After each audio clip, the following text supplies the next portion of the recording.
Let us pray. Almighty God, we bow down before Thee in humble obedience and dependence.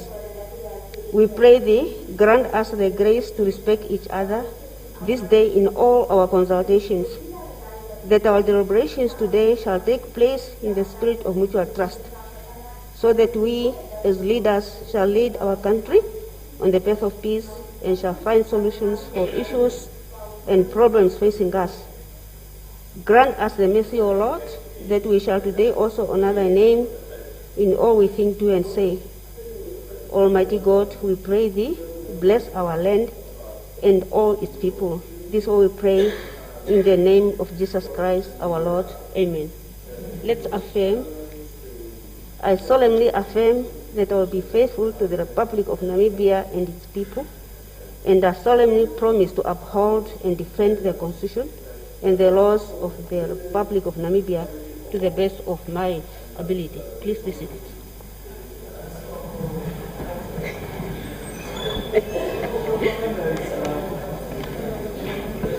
The House is called to order.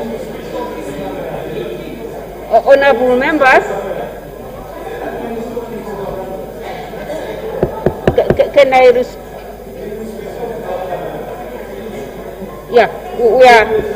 he's trying to attend to that.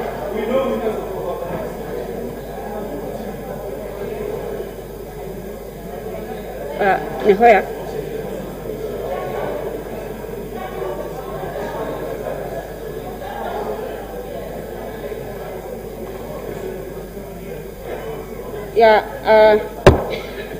The House is called to order. Honorable members, as it's customary, His Excellency the President of the Republic of Namibia, Dr. Hage Geingob, will address Parliament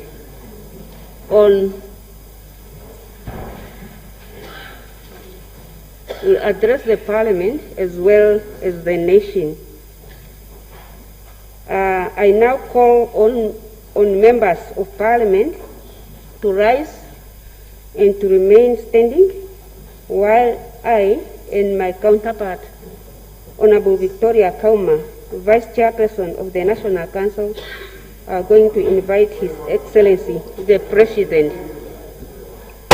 I so move.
Thank you very much.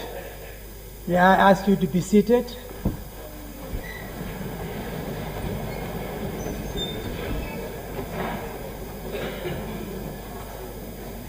Just a few minutes for the media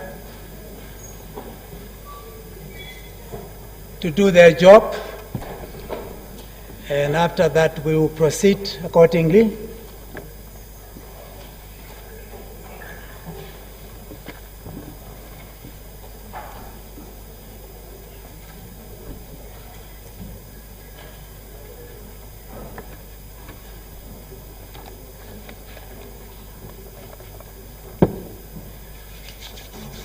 The job is done. Thank you very much. For those of you who should vacate the chamber, please do so.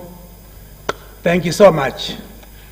Your Excellency, Dr. Hage G. Keinkop, President of the Republic of Namibia, Madam Monica Kenkos, our First Lady, Your Excellency Dr. Nangolo Mbumba, Vice President, the Honorable Lucas Mohab, the Chairperson of the National Council, Right Honorable Prime Minister, the Honorable Leader of the Official Opposition, Honorable Members of Parliament, Rosemary Jane Kachavi, my dear wife, fellow citizens, in accordance with Article 32(2) of the Constitution of the Republic of Namibia, the President is required, during the consideration of the appropriation bill, to attend Parliament. During such session, the President shall address Parliament on the state of the nation and on future policies of the government, and report on policies of the year under review. It is also on such an occasion that the head of state will avail to respond to questions from members of Parliament. Your Excellency, let me take this opportunity to welcome you to the Parliament building and to this joint session. Honorable members, it is now my distinct honor and privilege to invite His Excellency the President of the Republic of Namibia, Dr. Hage G. Geingob, to address this joint session of Parliament on the state of the nation. I would also like to inform members of Parliament that the President's address will be shared by technology with the rest of the nation. During his address, the President will make use of digital visual aids for the purpose of informing us and the rest of the country. This is a wonderful gesture on the part of NBC to communicate the President's address to the rest of the nation. Your Excellency, you have the floor.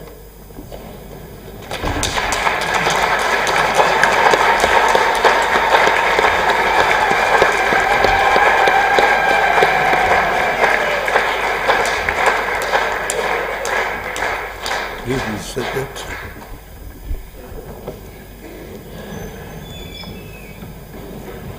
Honorable Professor Kachavivi, the Speaker of the National Assembly, Honorable Lucas Sinombo Mumba, Chairperson of the National Council, Right Honorable Sarah Kuengela Amadila, Prime Minister and the Leader of Government Business in the Parliament, Honorable Mackenzie Venani, Leader of the Official Opposition, the leaders of other political parties represented in the Parliament, Honorable Members of Parliament, Honorable Nangolo Mbumba, Vice President of the Republic of Namibia, Madam Monica Kenkos, the First Lady of the Republic of Namibia, members of the media,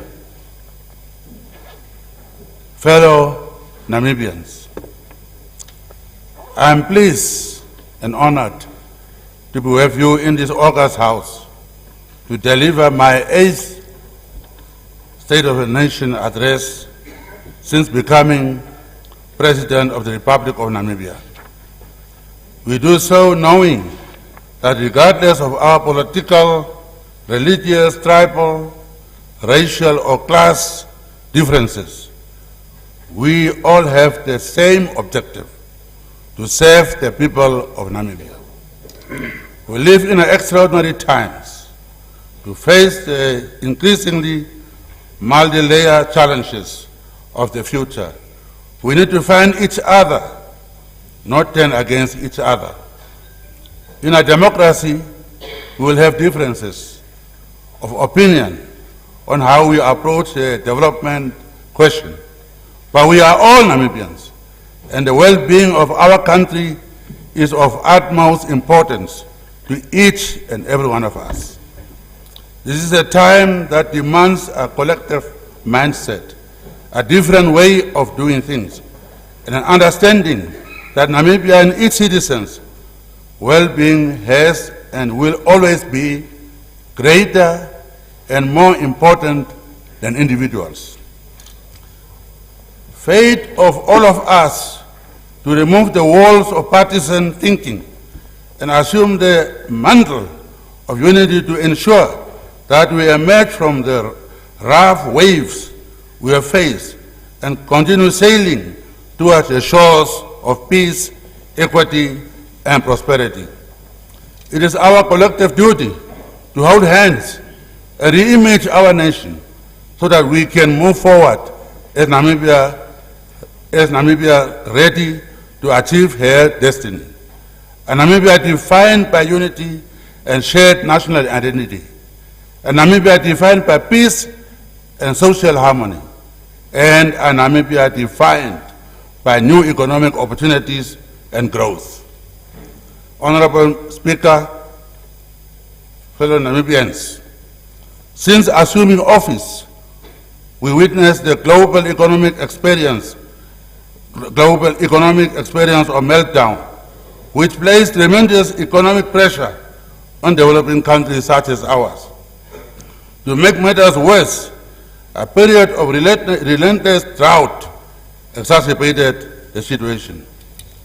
The challenges of unemployment, land and housing delivery backlog, and contracting economic growth continue to be compounded due to independent intervening variables.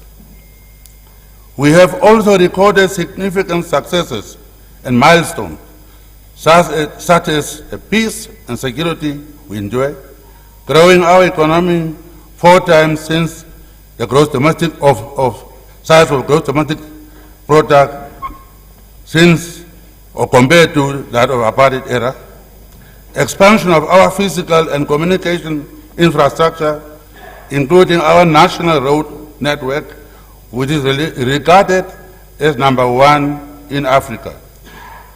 Poverty reduction through comprehensive social safety nets, improve access to safe and clean drinking water, universal access to primary and secondary education, and gender parity both in the classroom and in government leadership roles, to mention but a few. To illustrate this latter point, in addition to the 50-50 gender parity within the top 4 positions in executive, Namibia ranks among the leading countries in the world with the greatest participation of women in parliament. Continentally, we rank only behind Rwanda, while globally we are #7.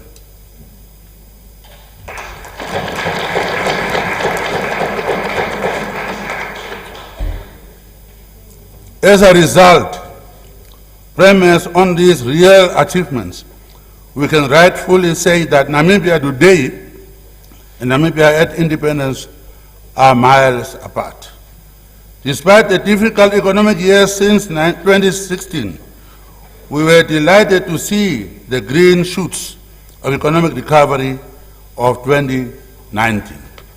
However, our hopes were thus devastated by an uninvited guest in the form of the COVID-19 pandemic, which arrived on our shores. There is no doubt that COVID-19 has had a devastating socio-economic effect on our nation. As a result, families have been robbed of their loved ones. This country has lost some of its brightest minds, and communities have lost their pillars of knowledge. Dealing with the loss of so many relatives, leaders, comrades, and friends in a short time was a harrowing experience that required unwavering faith and still lack resolve to stay the course. Therefore, Honorable Speaker and honorable members, I would like to ask you, this honorable House, to rise for a moment of silence in honor of those Namibians who succumbed to COVID-19 and related illnesses.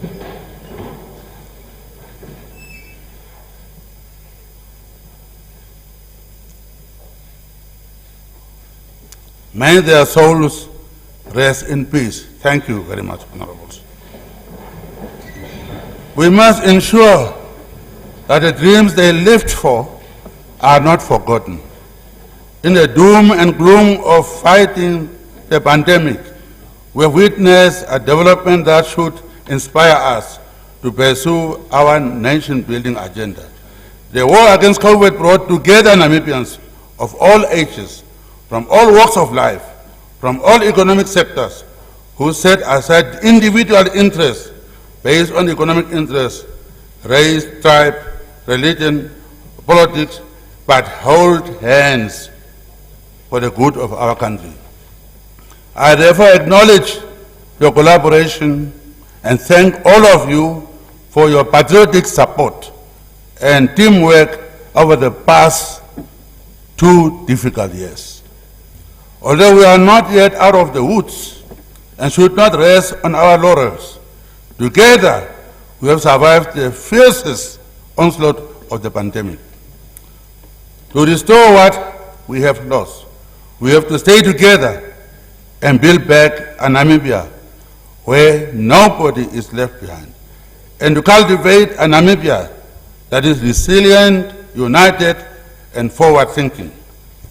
Honorable Speaker, the ability of a nation to implement social change and pursue economic development cannot take place without the maintenance of robust and effective processes, systems, and institutions. There can be no socio-economic development or social cohesion without peace, the rule of law, responsive institutions, and engaged citizens. Bedrock, these elements form the bedrock of our constitutional democracy and governance architecture. Effective governance is the motor that guarantees peace and social cohesion in a Namibian house.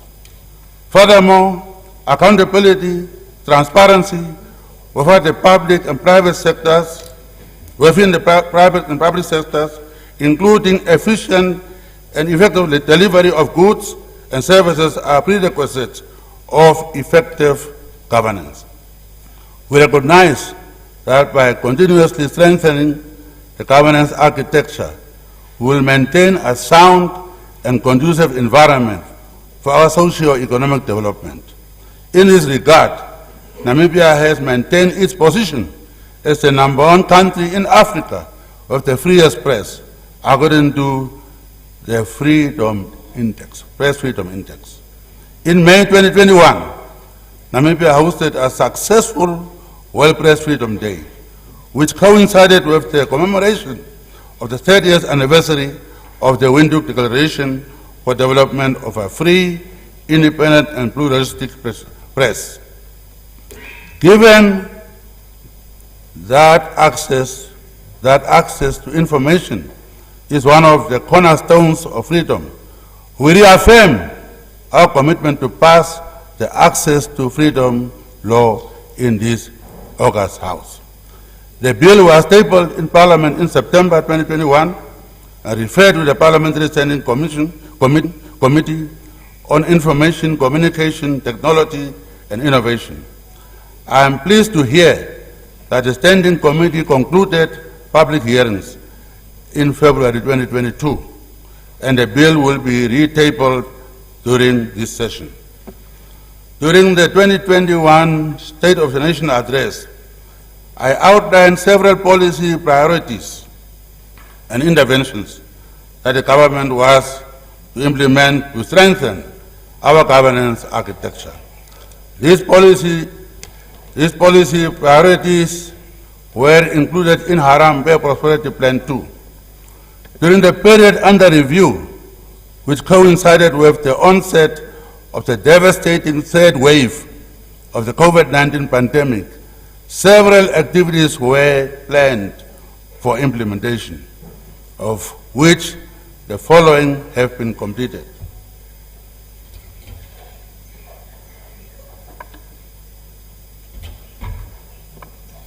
On 16th March 2022, National Anti-Corruption Strategy and Action Plan 2021 to 2025, developed with technical support from United Nations Development Program and with input from broad-based stakeholder consultations, was approved by Cabinet and launched.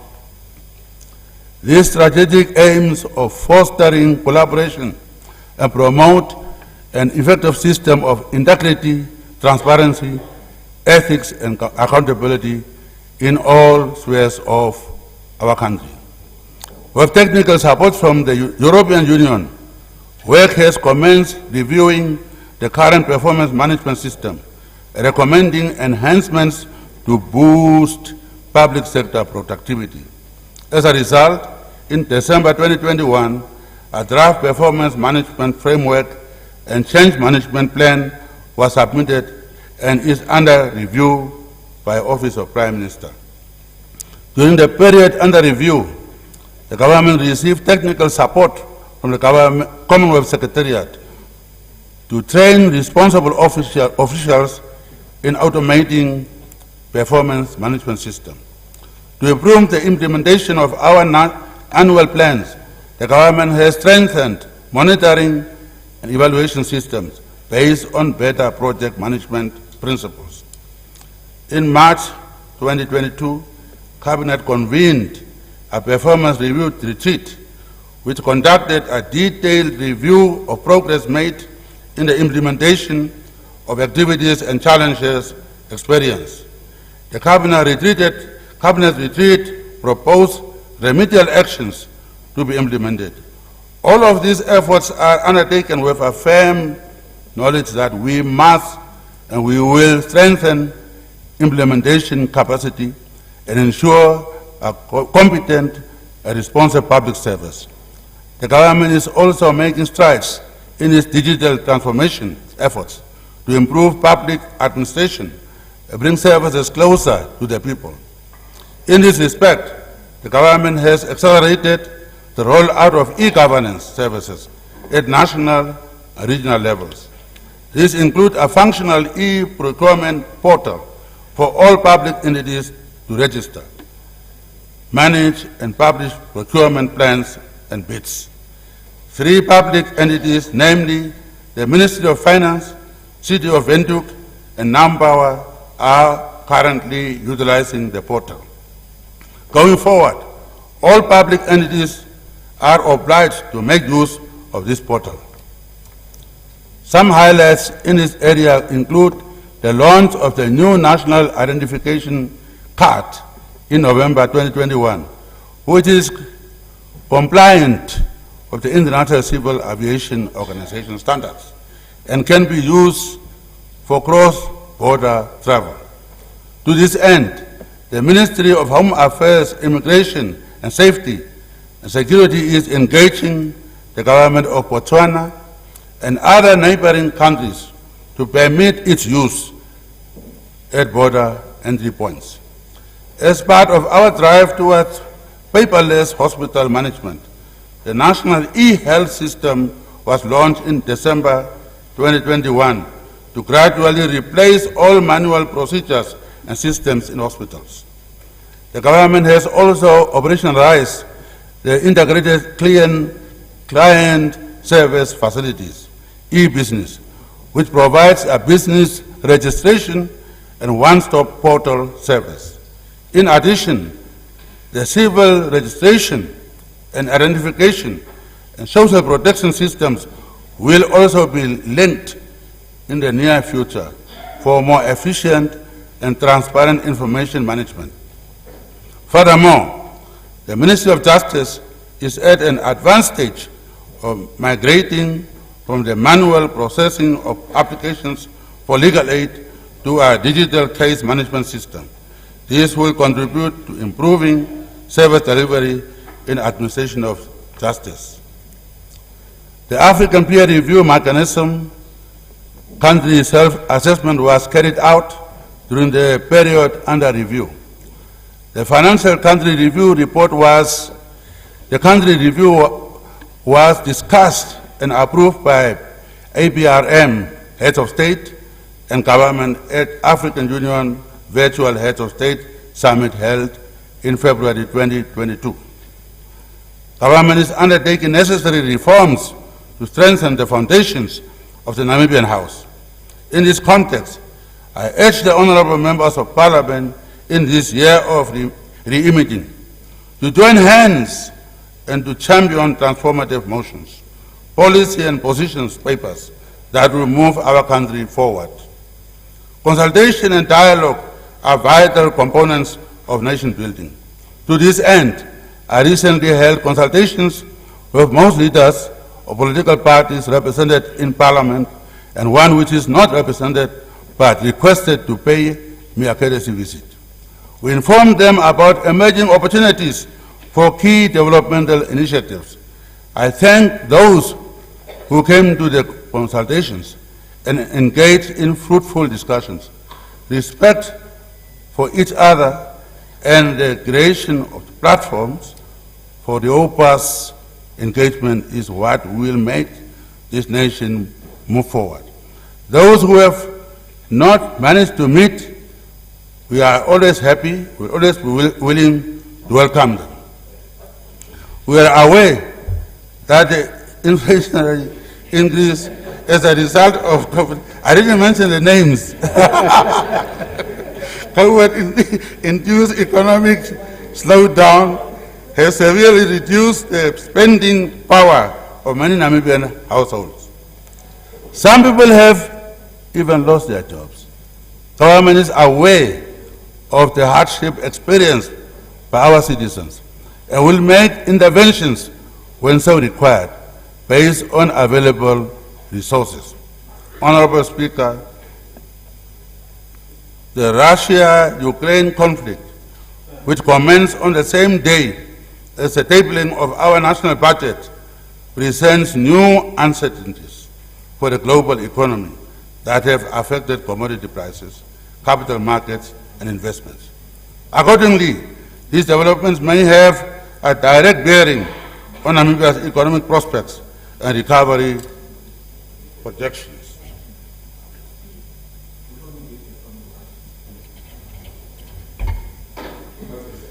Notwithstanding these uncertainties, we are again seeing green shoots on the horizon, which are signaling a potential turnaround of our economic fortunes. The economy is expected to register positive growth over the medium-term expenditure framework, mainly supported by the mining sector. The Namibia Statistics Agency recently announced that the economy rebounded and recorded a positive growth of 2.4% in 2021. The recent launch of the world's largest offshore diamond mining vessel at a cost of $7 billion Namibian dollar through our joint venture with the De Beers is a source of pride and demonstration of confidence by our local and foreign investors. Encouraging investment in the electricity sector, such as the $300 million Namibia dollar Omburu power plant and the $300 million Namibia dollar Khan power station, are testament to the potential of our green economy to unlock local investment, which are fundamental to reducing our cost of energy, strengthening energy supply security, and providing a boost to small and medium enterprises. Additionally, NemPower has awarded a contract of $1.29 billion Namibian dollars to a contractor for a construction of a diesel power plant at Walvis Bay.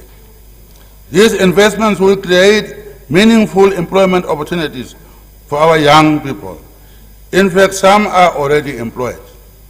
The two substantial commercial oil and associated gas discoveries made in Namibian sea waters by international oil companies, Total Energies and Shell Namibia, are significant discoveries that have the potential to set Namibia on a new economic growth trajectory.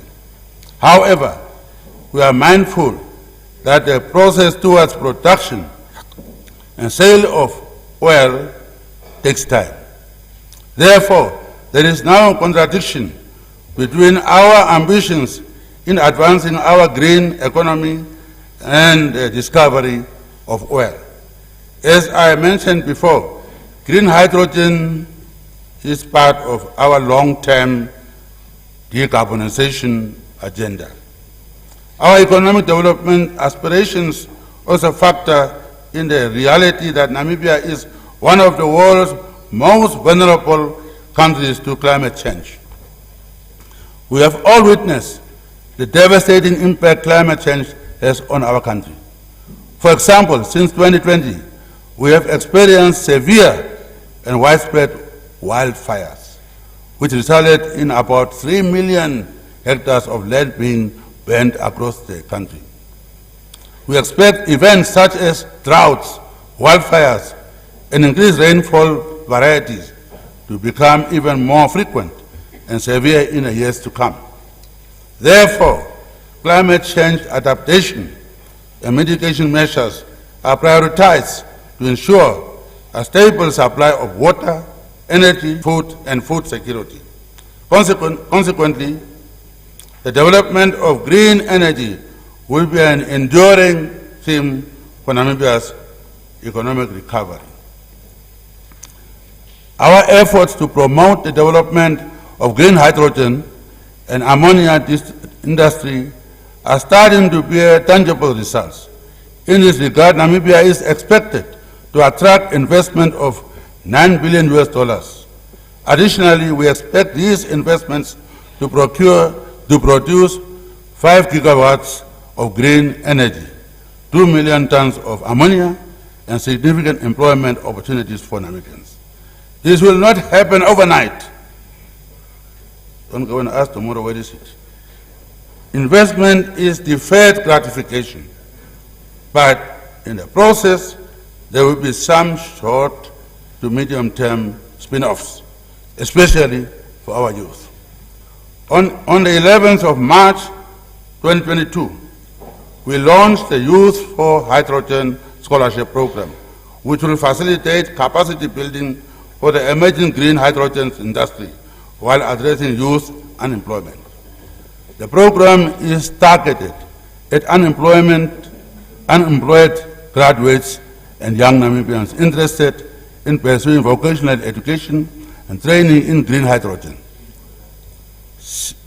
86 million Namibian dollars have been availed for this initiative. I encourage all young Namibians to apply. Sometimes people just sit and watch and later on cry. But we are telling people there is scholarship, apply for this program before the closing date of 31 May 2022. A second immediate benefit is a 480 million Namibian dollar program funded by the German government, which seeks to build pilot projects, including a hydrogen service. I'm talking about hydrogen here. The Namibia University of Science and Technology and University of Namibia will conduct associated research on the project. This will enable again young people of Namibia to again gain entry and get exposure and be trained. Again, don't sit, get up and apply. In these times of fiscal constraints, the government is positioning itself to take advantage of anticipated economic tailwinds that could potentially propel us towards an era of growth and opportunity. In this vein, to safeguard the welfare of current and future generations, we have established, amid a recession, Namibia's first sovereign wealth fund. The framework of this fund, called the Welwitschia Fund, is completed, and the fund will be launched in May 2022 with a capital injection of 300 million Namibian dollars.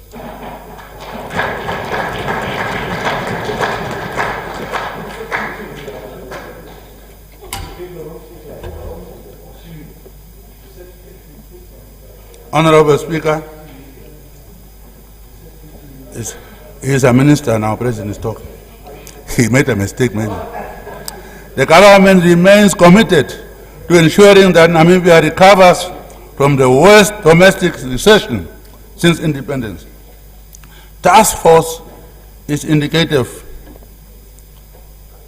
of our intent to provide policy support. That is, we established the Business Rescue Task Force, chaired by Mr. Tunis Prinsloo, Chief Executive Officer of Capricorn Group. They have completed their work, and will submit a report on 14 April 2022, which among others recommends a supportive business environment based on international and continental best practices in the area of business rescue. To further underline government's commitment to small and medium enterprises, the Development Bank of Namibia, in conjunction with the government, is exploring the modalities of Business Rescue Fund. The fund would look to deploy affordable equity fund capital to enterprises that face imminent collapse in order to preserve jobs and limit the economic scaring caused by COVID-19. I must state that our drive towards economic advancement is taking place in tandem to the fourth industrial revolution. We should view the fourth industrial revolution as an opportunity to leapfrog from our current developmental stage. With this in mind, I appointed a fourth industrial revolution task force in July 2021 to conduct an assessment on Namibia's readiness for the fourth industrial revolution, chaired by Professor Anitia Peters, the Pro-Vice Chancellor at University of Namibia. The task force has submitted its inception report with initiatives and recommendations. Honorable Speaker, in the past, periods of sustained growth did not result in a reduction of unemployment. As we relish the return of growing economy, we are also mindful that this growth must be equitable, and it must result in a reduction of unemployment, particularly for youth. We have too many young people who you have too many young Namibians which our economy is unable to absorb. Youth unemployment keeps me sleepless nights, except Comrade Swartboy. Therefore, government is committed to implementing targeted programs that can create more new opportunities for our young people.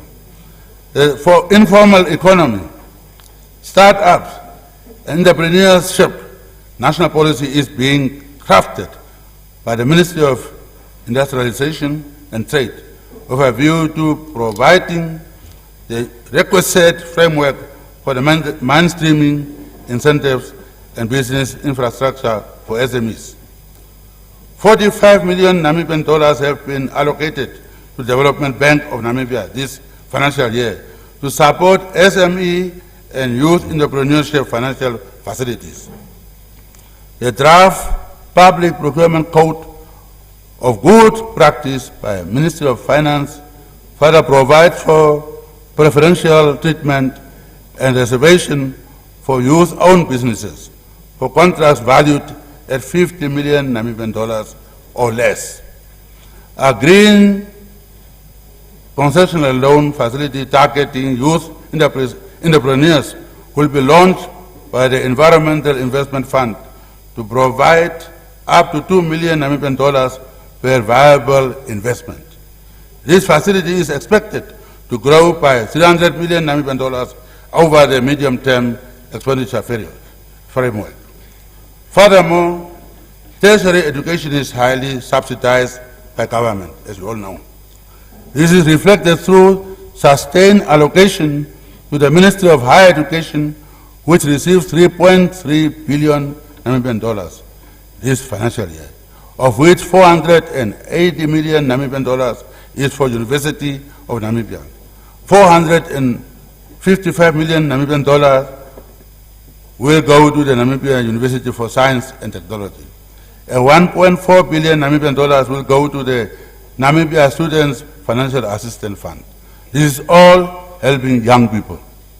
We are aware that many NAF's beneficiaries are finding it difficult to pay back their loans due to a scarcity of economic opportunities and other challenges.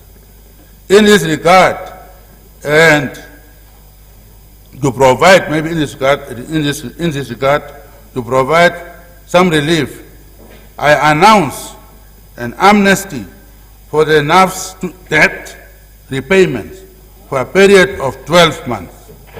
That means,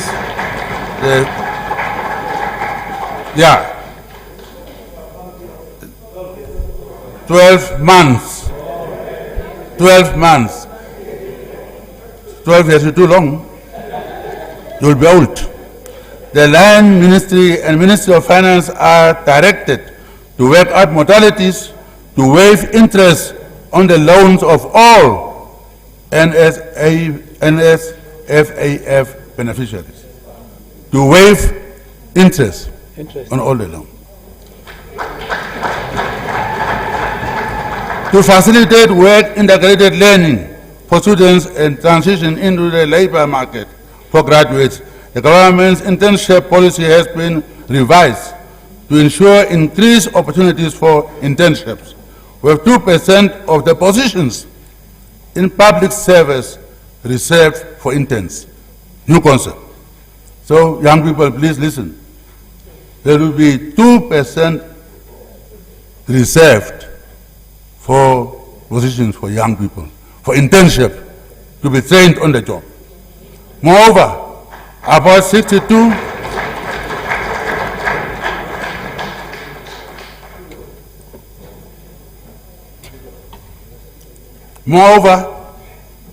about 62% of the public service positions do not require any prior work experience. So therefore, you may move up. In collaboration with the private sector, a multi-stakeholder committee has been established in March 2022 to design the modalities for national internship apprenticeship program to be rolled out in 2023. Honorable Speaker, Chairperson, the tourism and hospitality sector has been one of the most affected by pandemic. As a result, the government has continued to coordinate the implementation of the Tourism Revival Initiative, launched in June 2020. Consequently, tourist arrivals increased by 37% in 2021, compared to a decline of 89.3% in that difficult year of 2020. This is a sector that directly employs many young people and procures from small businesses. The upward trend in tourist arrivals is therefore encouraging. To this end, the government will in July 2022 host an African Youth in Tourism Innovation Summit, a platform that will bring together and encourage young people involved in tourism enterprises to become active participants in the sector. Our key developmental focus has been to break the cycle of poverty, inequalities, and high unemployment. But unfortunately, the COVID-19 pandemic has caused reversals in our fight against these structural impediments. The unequal distribution of wealth is one of the most widely discussed issues of today. Unfortunately, the current methodology developed by international financial institutions, such as the World Bank, methodology that the World Bank has created to take a population small like ours, divided into GDP, and arrives at a high per capita income. That one we must fight. So therefore, we are disadvantaged. We are regarded as a higher middle income country because of that. You cannot access soft loans. You cannot get grants. So that is a problem I have been talking about for a long time, and therefore really it is disadvantaging advancing us. It is said that healthy citizens are the greatest assets any country can have. And we agree with this, as you all do. Attaining our recovery and growth objective depends primarily on maintaining healthy minds in healthy bodies. Because without the guarantee of health, even the greatest minds can be laid to waste. For this reason, 46% of the national budget is allocated to the social sectors for education, health, social welfare. In this regard, an average of 28% of the budget has been allocated to the education sector, while government currently spends 6,600 Namibian dollar on public health per capita annually. The COVID-19 pandemic tested the capacity of our public health system. We responded, along with our partners, to the pandemic by strengthening the health system through coordination of the national response, vaccination programs, surveillance, laboratory capacity, human resources, infrastructure, medical oxygen provision, and the servicing and upgrading of mortuaries. As of 4th of April 2022, the cumulative number of Namibians who have tested positive for COVID-19 since the index case in March 2020 stands at 157,776, excluding reinfections. Out of the total 909,882 samples tested nationally, the country recorded a positivity ratio of 16%. Positivity ratio of 60%, that's not bad, 16%. Of these positive cases, 97.4% have recovered, while 207 are still fighting off active infection. Therefore, although we have relaxed the public regulations, we should proceed with vigilance to contain the upsurge of these new cases. Regrettably, our nation has lost 4,020 lives due to COVID-19 and related illnesses. As of January 2022, Namibia had secured over 1.7 million doses of vaccines. In addition to donations received from friendly nations, the government procured 58% of all doses received in the country. Notably, vaccine hesitancy persists, with only 22.2% of total eligible population fully vaccinated. Honorable members of the Parliament, you are the leaders. Let's help to let our people to be vaccinated. Let me repeat again, only 22%, 22.2% have been vaccinated. That's not a good sign. This is not the time to lower our guard, especially ahead of the winter months. During the winter, there's danger. The COVID-19 vaccine is an effective measure to mitigate severe illness and death from infection. I therefore reiterate my call for every eligible Namibians to please get vaccinated as a means of bolstering your immunity. I was laughed at when I was saying, I'm not going to beg you. But then I said, please get vaccinated. That's how serious it is, that I'm ready to beg you. So please, for our own welfare, your own welfare, get vaccinated. Over the past year, the following projects have been completed to improve access and strengthen the public health sector.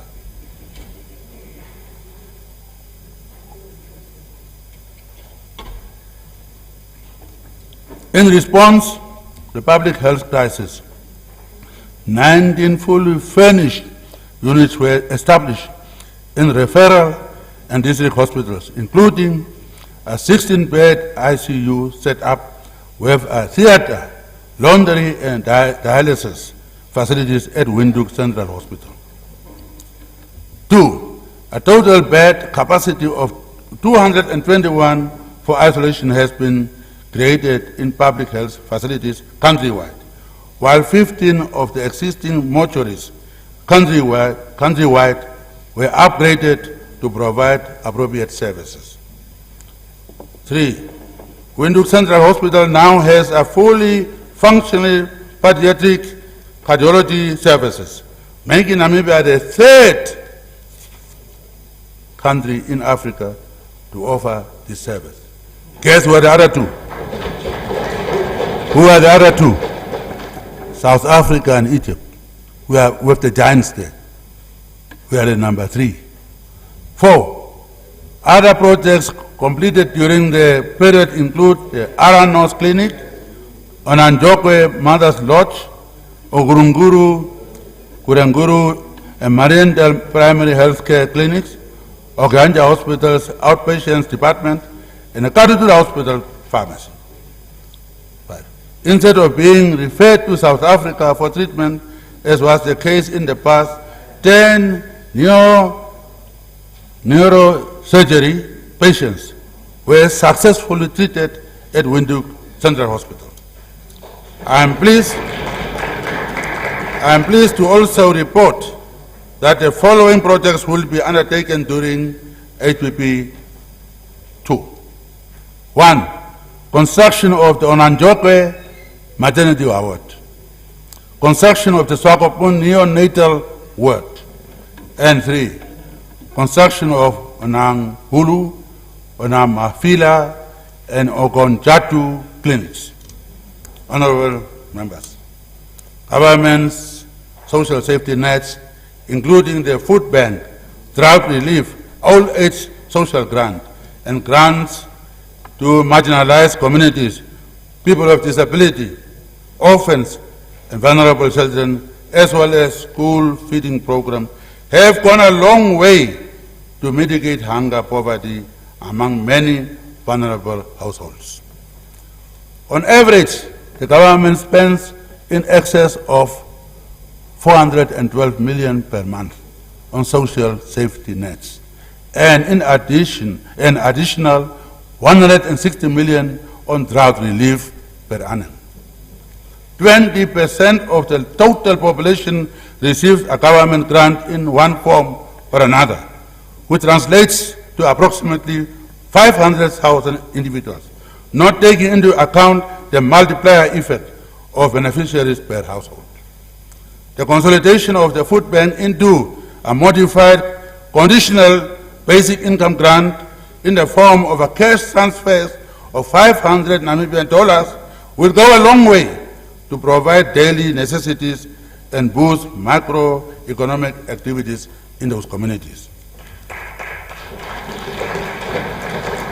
Furthermore, recognizing the plight of children with disability, I am pleased to announce that the value of grant will be increased 5-fold from the current 250 Namibian dollars per month to 1,300 Namibian dollars per month, effective 2023.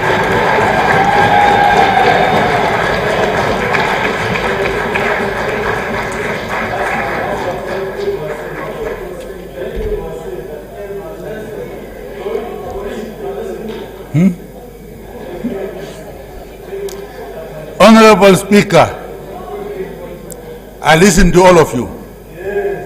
The Namibian Constitution guarantees the free movement of people throughout the country. However, rapid urban migration poses significant developmental challenges. This places pressure on local authorities when people settle in areas that are not demarcated for settlement. To address this situation, the government has prioritized the provision of adequate and affordable housing for the low-income groups who make up the majority of households in urban and peri-urban areas, as well as the upgrading and formalization of informal settlements across the country. Through an incremental, targeted, and collaborative approach involving all stakeholders, government plans to strengthen the environment for housing delivery. In this respect, the revised National Housing Policy and Implementation Plan provide a more responsive framework to deliver affordable houses. The following has been achieved with regard to land, housing, and sanitation during the period. 1,252 service plots countrywide. 1,282 housing units delivered through central government funding, local authorities, and private developers. 731 low toilets, 731 toilets and ablution facilities were constructed in rural areas to eliminate open defecation and meet our sanitation targets. Out of the remaining 483 bucket toilets countrywide, a total of 366 bucket toilets, or 77%, were replaced with proper flush toilets and connected to the sewer systems in Kalkveld and Fransfontein. One informal settlement, Matutura Extension 1 in Swakopmund, was formalized in July 2021. The decentralization of town planning activities to the regions and establishing of the Urban and Regional Planning Board under HPP 1 have resulted in more efficient township proclamations.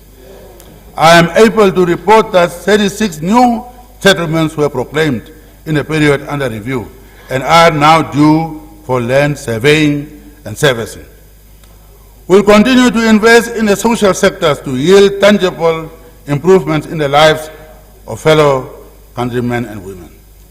Honorable Speaker, Chairperson, National Council, fellow Namibians, the fostering of enduring partnership between the public and private sectors is paramount if we are to realize our infrastructure development aspirations. To this end, the agricultural sector's public-private partnership initiatives are showing encouraging signs of attracting new investment through the potential leasing of green schemes and the launching of the project preparation, UAT. The leasing out of green schemes is open. Before my colleagues they already reacted. The leasing out of green schemes is open to all entrepreneurs, local and international. Furthermore, ongoing efforts to build the Erongo desalination plant will unlock investments in the mining sector. Several proposals have been received to construct a new desalination plant or expand the existing one. Water infrastructure is critical for securing the supply of this precious commodity and bolstering the economic foundation upon which we look to build a prosperous Namibia. In addition to the plans to develop the Erongo desalination plant, 4.2 kilometers of Omahenene, Olunshanja canal refurbishment have been completed, which is a vital asset for the subsistence farmers in those areas. In addition, 21 of the 23 kilometers of the Kuisep collector, 2 pipelines have been completed. Concerning port infrastructure, The Walvis Bay Industrial Development Initiative expansion of interest seeks to unlock attractive offers to develop the container terminal at Port of Walvis Bay, including plans to further dredge the channel to 16 meters and double the capacity of terminal. All of these mentioned projects will create jobs for the youth and some unemployed former politicians. Key investments will be made in our road, rail and port infrastructure. Namibia currently has 5 major roads under construction, totaling 774 kilometers. Total, that's not a joke, in Africa. 4 of these sections, totaling 249 kilometers, are now complete.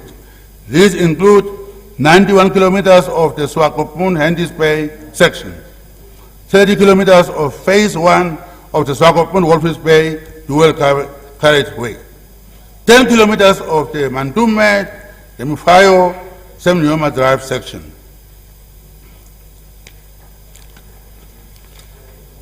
And 110 kilometers of Wabes Road to Aranos on the Rom Baba.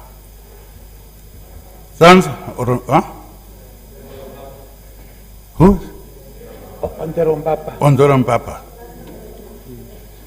Trans-Namib and Namport will play a crucial role in absorbing and delivering the cargo destined for our trading partners through our port and rail infrastructure. Sorry.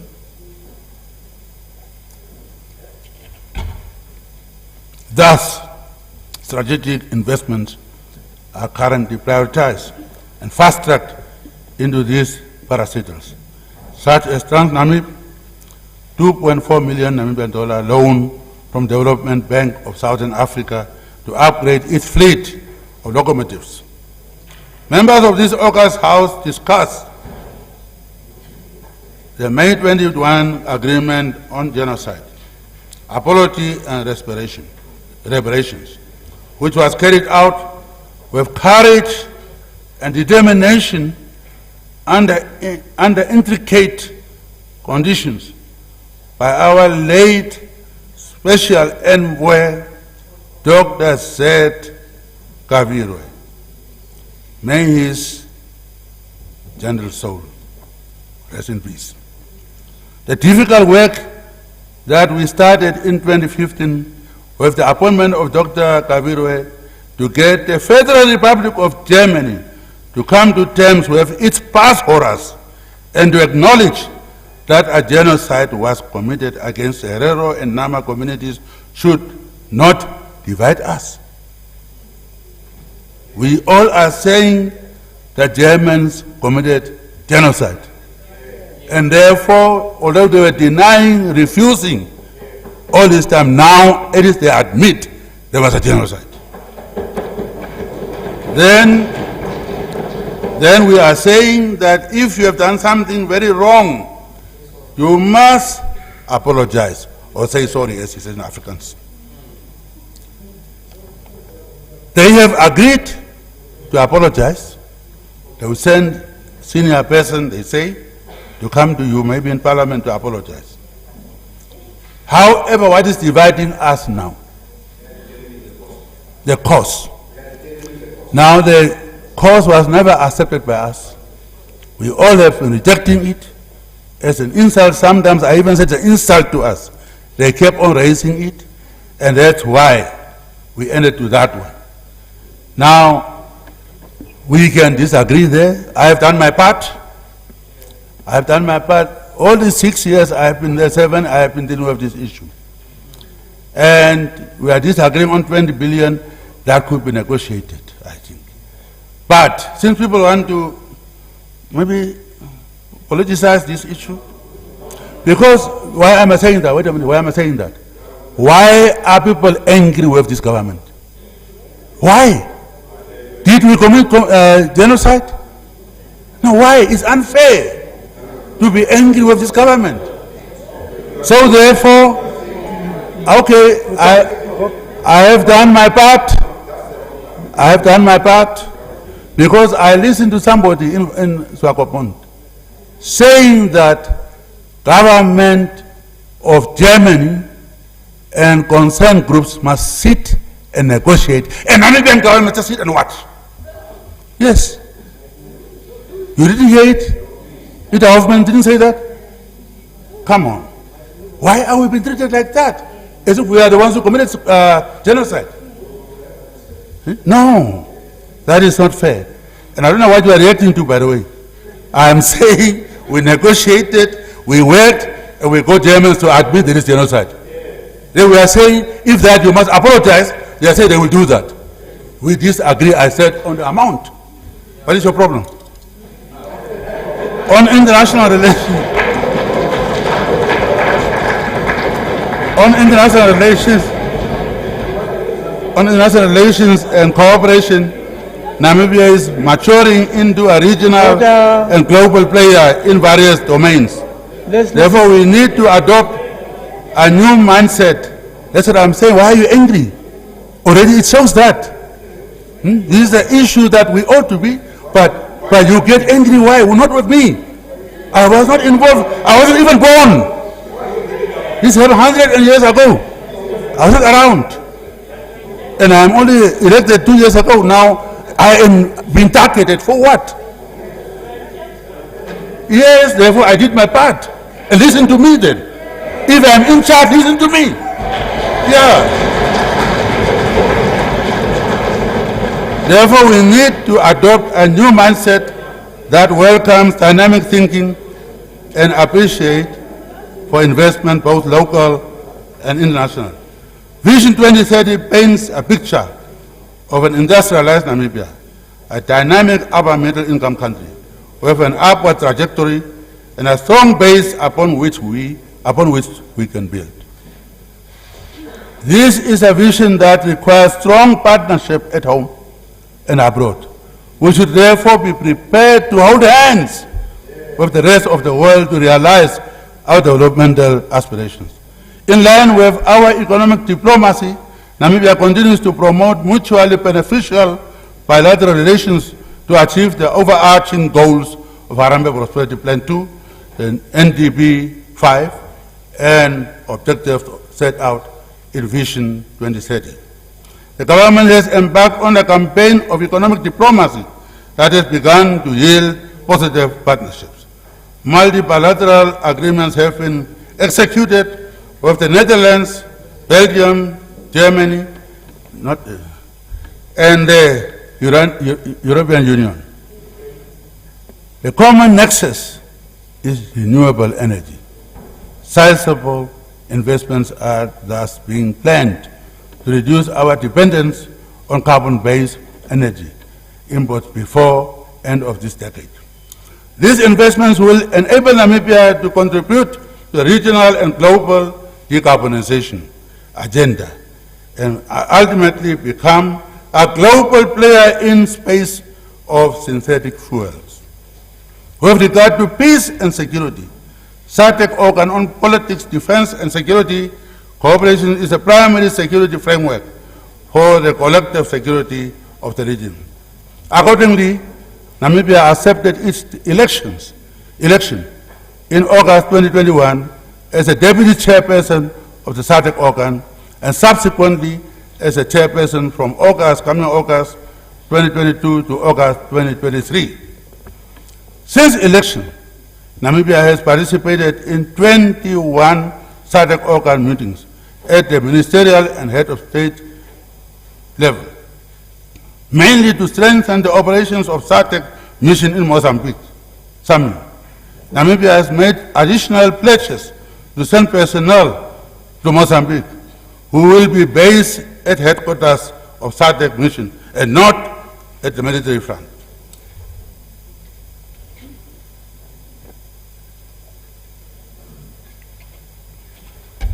They're looking at me, that's why I'm drinking water. Namibia is committed to the full implementation of Agenda 2063 and in August 2021 submitted its second report to the African Union on the rollout of the continental agenda. Furthermore, Namibia has integrated her commitment to implementing the Sustainable Development Goals and the African Agenda 2063 into the National Development Plan 5 and HPP 2. In this context, where peace and security are paramount for a prosperous Africa, I am pleased to inform you that Namibia has been elected to the African Union Peace and Security Council for the period of 2022 to 2025 when I'm gone. Additionally, the implementation, you will miss me. The implementation of the African Continental Free Trade Area remains a priority for our government. We seek to strengthen our domestic productive capacity for export and diversification of our economic activities. In this regard, it is imperative that private sector fully embraces the Continental Agenda for Free Trade in the largest membership-based free trade agreement in the world. Regarding the war against COVID-19, which dominated the year 2021, Namibia wishes to express her sincere appreciation to many friendly nations that came to our assistance with life-saving donations. Their support varied from medical equipment, vaccines to the capacitation of ongoing programs to fight the pandemic and mitigate resultant challenges to livelihoods and business in Namibia. As a peace-loving nation, Namibia promotes a world where all people can freely enjoy their freedom and sovereignty without interference. For this reason, Namibia continues to air its voice on a continued basis. To deny Sahrawi people and Palestinians their basic human rights can never be accepted. We have been in a similar situation, and the world has been supporting us. That's why we are today here. So sometimes I say we are therefore a child of international solidarity midwife by United Nations, but we are a sovereign state. Furthermore, we remain committed to a world where our Cuban brothers and sisters can enjoy their economic freedom and sovereignty without interference. Therefore, Namibia continues its call for the removal of the blockade on Cuba. On Ukraine and Russia, Namibia is pained by the horror and devastation that war brings. We know and remember the pain and suffering it inflicts. The dreams are shattered and the hopes destroyed. Our hearts, thoughts, and prayers go to the victims, their families, and all affected by this serious conflict. As a country that believes in regional, continental, and international harmony, it pains us to witness conflict between neighboring states. There are no winners in a war, only losers. As I always say, where diplomacy fails, conflicts begin. For this reason, Namibia welcomes the ongoing dialogue between Russia and Ukraine to end this conflict. Honorable Speaker, a wise man once said, quote, "If opportunity does not knock, build a door," unquote. As we reimage ourselves for the year 2022, we do so knowing that old ways of doing things can no longer bring us the results that we need to take us to the promised prosperity. Instead of building more walls, listen, instead of building more walls like we're trying to build between us, don't do it. Instead of building more walls, it is time to build more doors.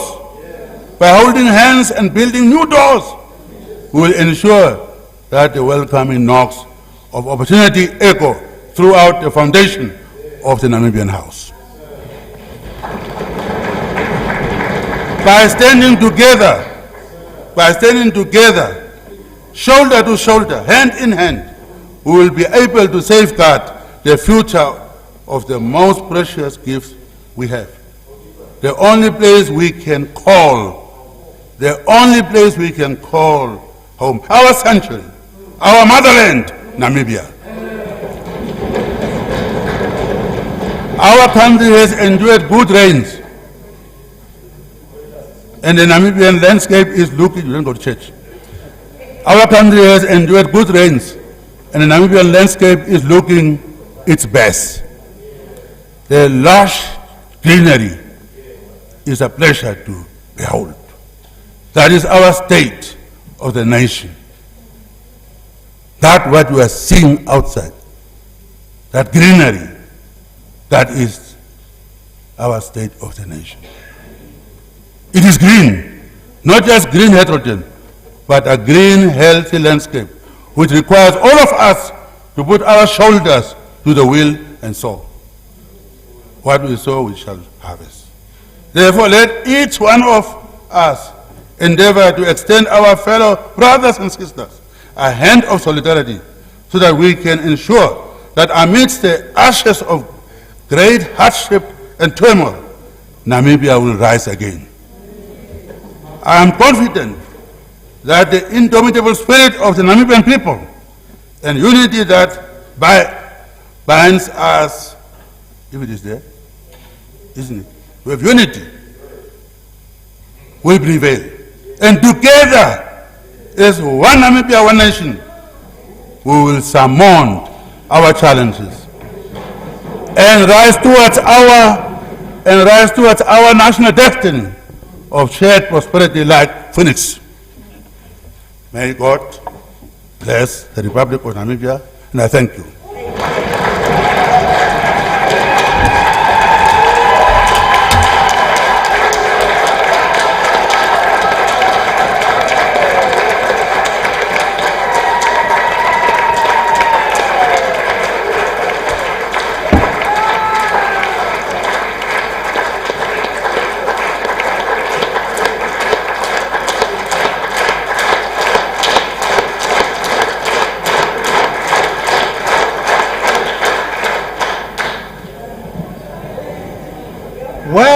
Well.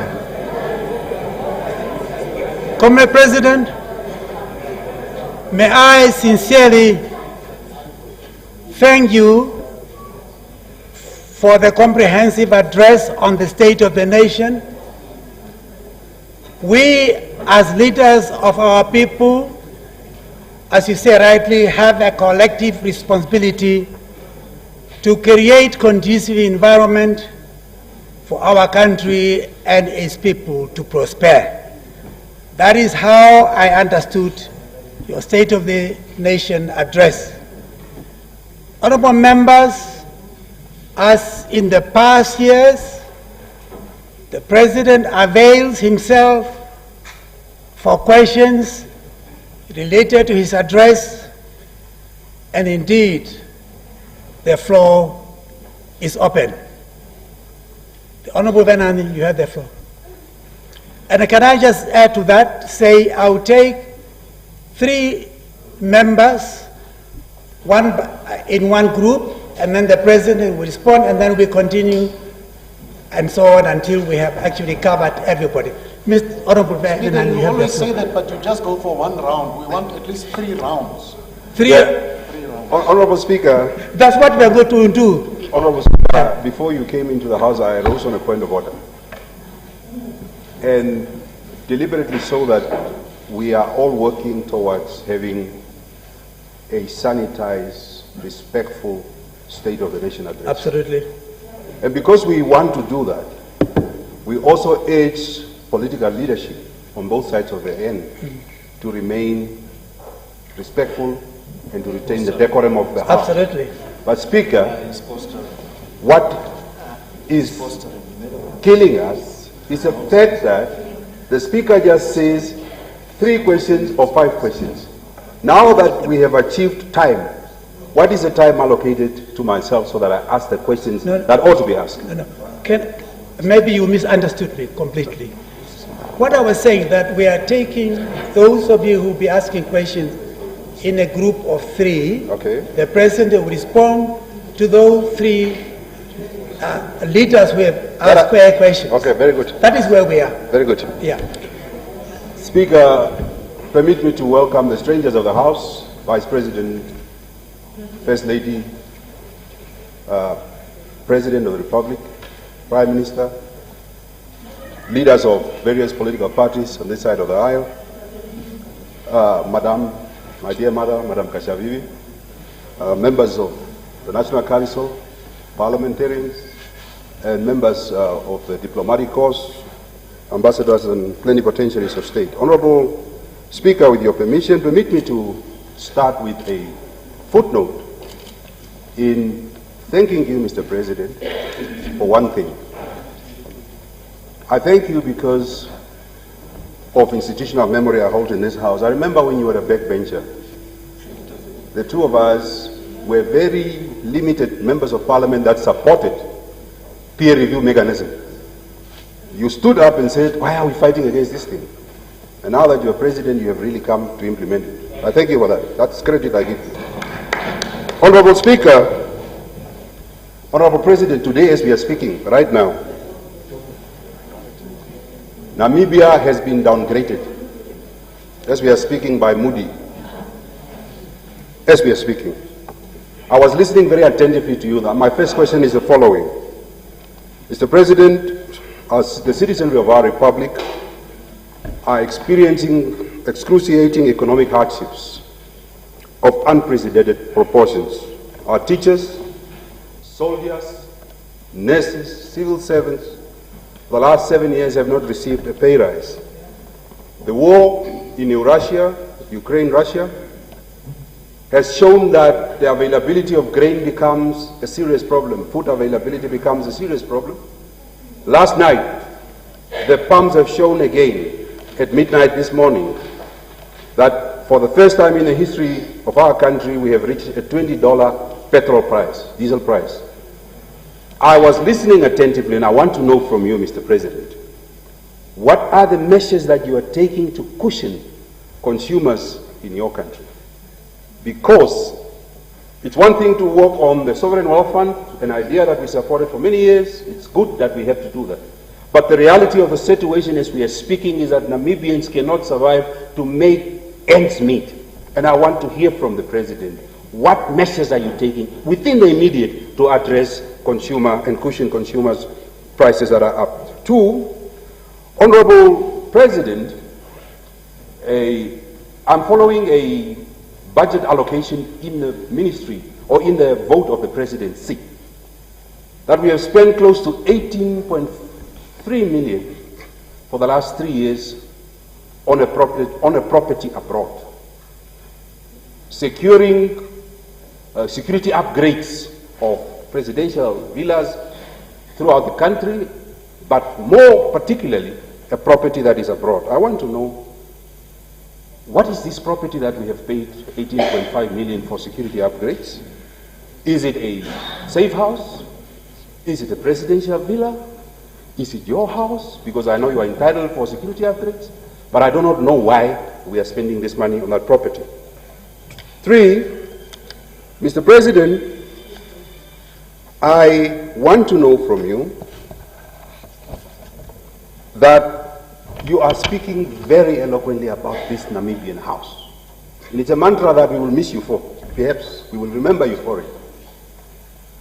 But because you are a powerful man, being president of a country, being the politician that you are,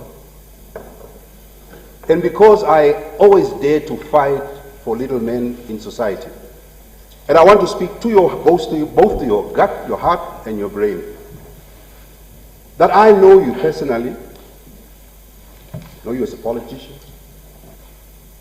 But there is this conundrum. It might be a little matter to you, but to me it's so sincere because it speaks to the very ethos of the Namibian house. That we are sitting with a Namibian academician that is very critical of you, Professor Joseph Disho, in foreign soils. He feels that the powerful leadership on the other side of the aisle, which includes you, have done a wrong to him, fired him for a house bill, whatever the reason, as the Namibian leader that you are, and I want to speak to the gut and the elder you are to this society, is it right? And you know how many presidents in Africa have men and women outside their country that disagree with you. Is it right for a country, a democracy that we are building, to have people? Yeah, it's a very important question. You might think it's not important, but it's very core. It's very core. It speaks to the ethos of the Namibian House. We must look after each other. I want to go to another question, Mr. President. I know, and I'm doing this, I would have hoped that you have opened those doors, because I've built so many doors for you, but you're not opening them. I want you to start opening those doors. We could have had this discussion on a private note, but be that as it may, let me put it to you, that I know that each and every president is required to have a benefit of a state house or a state property when you leave office. I want to know from you, because the law says so. President Bohamba got a house in ours, President Nyoma has a big house. Are you going to take up this house as president of the country? Is it true that what we are hearing, because I don't want rumors, is it true that we are hearing that you have elected to build this house on your farm as your property?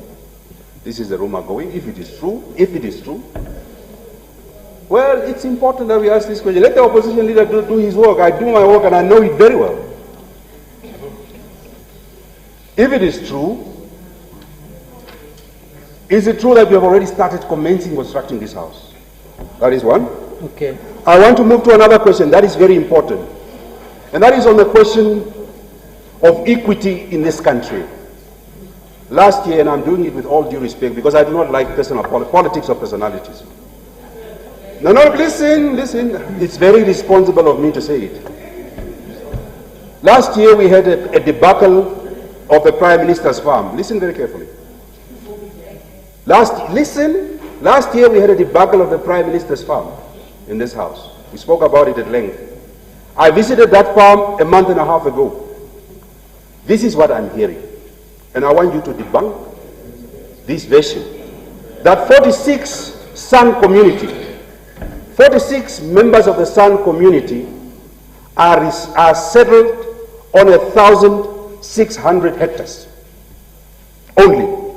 While I knew the owner, Herr Friedrich, personally, member of my party for many years, who wanted to give this farm to this San community. But what we are hearing from them and from sources in the ministry, we are hearing that the aunt of the president is resettled on this farm. Apparently your aunt from Grootfontein is settled there. We are hearing the family of the Prime Minister, because they are alleging that the cattle were not moved, they are still on the farm. And I went and I saw some cattle. These are the situations that we are hearing. Okay. Now, when it comes to ancestral land, Honorable President, how fair is it that a community of the San community that we know they are deprived of land, 46 people are only resettled on 1,600 hectares of land and not on the larger part of the farm? Okay. Honorable Speaker, on the question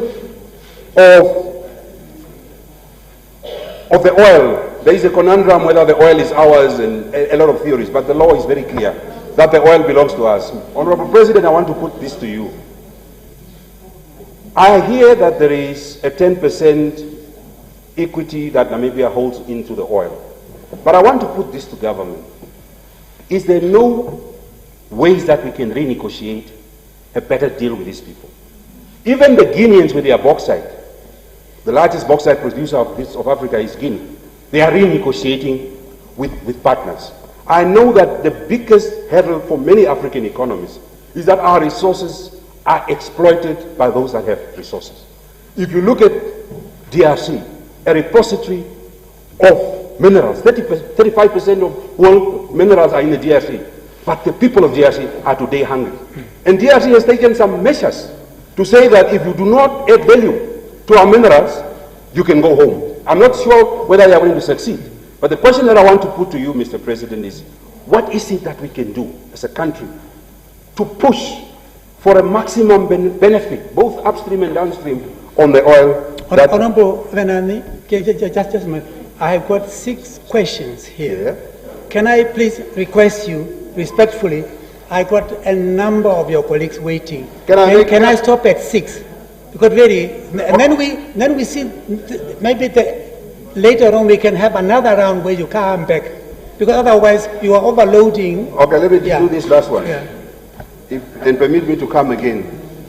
Honorable President, on the question of the genocide, we are in agreement with the two fundamentals, and that is that the Germans have accepted that what they did is genocide. We agree that they want to apologize, not a bad thing. But they can't be the determinant of the quantum for the apology. If you look at the cost of what the European Union is investing in Ukraine in a war of 1 month, comparing to the suffering of our people, if you look at the amount of money that war veterans have received for the last 10 years, that's nearly 18 billion Namibian dollar. Are we saying it is fair to accept a quantum based on what the Germans want? Let's stand together, us and you as leader of this country, to fight for a better quantum that serves and that includes communities that are outside in the diaspora that can be able to uplift, because our national interest should not divide us. Okay. Because more money is in our national interest. Why should we be divided? Thank you very much. We move on. Honorable member, please, let's have Honorable Mukwailongo, the next one. Yeah, let's listen to each other. Don't ask Chinese. Chinese are making a battle of the Chinese. Honorable Speaker, honorable members, Your Excellency, the President, you recently went to Dubai Expo and invited investors to Namibia. What are we expecting as a country, Mr. President? Is it investor in a way that Chinese and Indian are doing in our country? Yes, I'm asking this question because the Chinese, they don't want to use our local bank. I'm asking this question each and every day. Okay. Yes. We don't want investors to come in here, but we don't want to use our local Let's listen to each bank. other. Order, please. Order. Mr. President, Qatar percentage of oil is 45%. Mr. President, there are allegations that you and some government officials have percentage on 45% Qatar owns. Yes? It is apparent that 20% is owned by you and some government officials, whereas 25% is arranged for Qatar. Mr. President, can you confirm or deny the allegations? Thank you. Those are two fair questions. Have you got more? No. Okay. Your Excellency, if a country cannot get more than 30%, then this project must stop, as this is not the way to go. Let us instead wait for the young generation, as they might have sympathy for the country and its people. Lastly, the last one. Mr. President, we have liquidated our national airline. We have privatized MTC. You had I Trans-Namibia and I for telecommunication. How do you feel, Mr. President, a country without national airline? Even Zimbabwe, having a big problem, having his own airline. I'm coming back. Thank you. Thank you. Let's move on. Let's move. I'm looking for the light that is flicking. Honorable Kavekotor. Yeah, thank you very much, Honorable Speaker. Let me also take this opportunity to thank Your Excellency, Mr. President, first of all, for coming.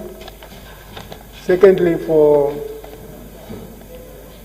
presenting a lot of policy pronouncements that could, if we move from the what to the why, can help Namibia moving forward.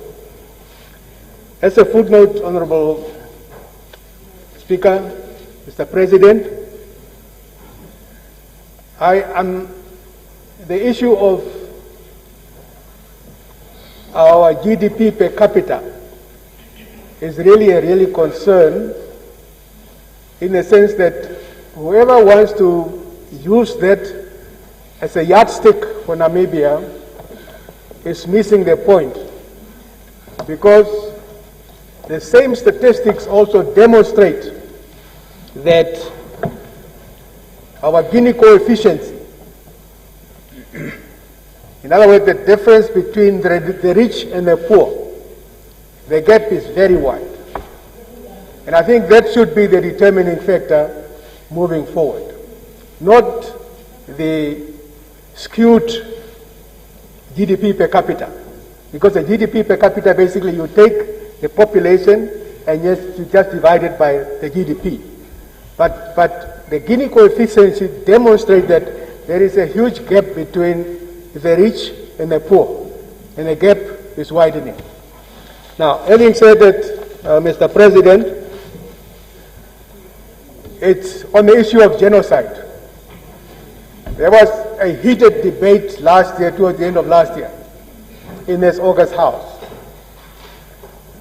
And recommendations were made to the so-called joint declaration, to the point that the minister who submitted the joint declaration made a remark to say now they have collected enough information to go back and basically go back to the drawing board to determine the way forward. But funny enough, recently there were discussions over the radio, specifically the Herero radio, where some members of the technical committee, the government technical committee, were saying that the discussions are going on, is business as usual. Now, I just want to find out from you, Mr. President, what is the way forward? I heard what you said, that you've done what you were supposed to do, but what is the way forward with regard to these negotiations? The quantum is one issue. The acknowledgement of the genocide is half acknowledgement, because they said in accordance to current laws, what we have done then could be termed genocide. So I just want to find out from Mr. President. Secondly, during your first term in office, you transferred a number of ministers from different ministries alleging corruption. Now, obviously, a few years have gone by after that intervention from your office. I just want to find out, what have the President achieved in this transferring of ministers from one minister to the other? And secondly, did that transfer resulted in desired result in terms of curbing corruption? And lastly, it's also about the statement Mr. President made, or is true, is in contradiction with Article 100 of the Namibian Constitution. It talks about the sovereignty of explain the justification of your statement in relation to Article 100 of the Namibian Constitution. Thank you. Thank you. Thank you. We have 4 leaders who have spoken, and now give the floor to the President. Three, yes. No, 3. And then we will continue. Well, thank you very much, leader of the official opposition. That is, let me thank all of you. When I was here last time, it was not like this. This is what I want. I can sit here. I can sit here the whole night. Yeah. So this was really good. And I will be here to answer you. So thank you very much.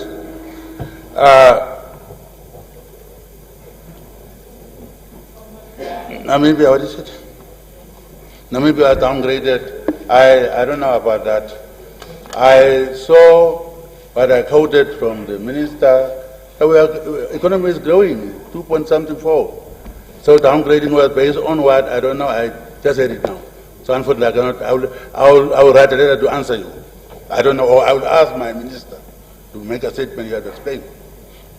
But downgrading is done by who? By you and I? No. Done by some other people. So I don't know why they did that. When we are making progress, we had a very difficult time here. We have survived, we have pulled this country out of that morass. Now downgrade as well, that's their business. Second question was salary. No salary for civil servants. Difficulties we are all facing. We negotiate with them. We explain to them the difficulties. We even say you are asking 10% on top of what you are getting. There are those majority who don't have anything to add to. That's how bad the situation is. To prove the point, normally ministers are great when you have a new car and so on, new term. We said, no new cars we bought. Now nobody got new cars, including me. So I also asked the comrades, all workers are comrades. I said, look, SWAPO was originally founded by workers. Now, why do you really think me, president of that party, would like to deny you what you deserve to get? Why would I want to do that? For what reason? To prove what? It's not my money. So in negotiations, they were told, we have difficulties.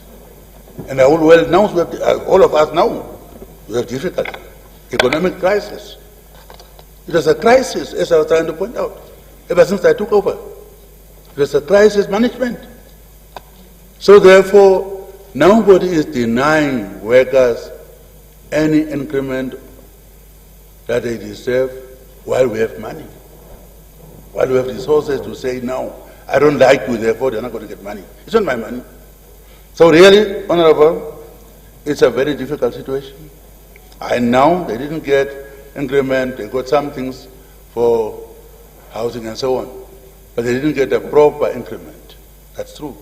But that's true of the economic situation. If you don't have money, how do you just give out money? So we were trying to have Prime Minister to see there are mitigating factors like maybe housing and so on, benefits to be given to help them. That kind of a thing is discussed. But 10% increment and that kind of, there's no money. Simple as that. So nobody's trying to punish them or so on. No reason for that. Simple reason is just we don't have money and we are limiting the ministers, don't get their cars, they're driving their old. We gave you an old car too. You refuse. No, I'm talking to you. Well, let's not talk about it. That's a private thing. You have a car. You ask for black color. Black color. Let's prove it. Let's improve the letter. Black car. You are asking for black car to look official.